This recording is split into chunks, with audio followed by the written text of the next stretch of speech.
বর্ষার মৌসুমে মেঘবৃষ্টি আর আদমদিঘির এই বামনী গ্রাম দুজনে যেন দুজনার।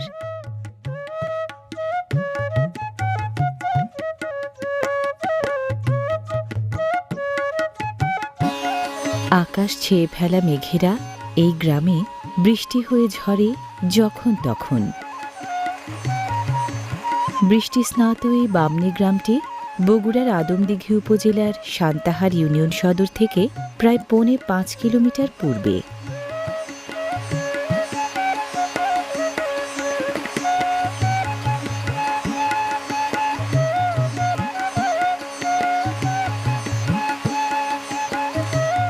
যেখানে যা কিছু আছে ভিজতেই হয় বৃষ্টিতে, কিন্তু ভিজতে নারাজ ঘরে পালা মোরগ মুরগি। বৃষ্টির ছাঁট থেকে বাঁচতে ওরা তাই নিরাপদ আশ্রয়ে।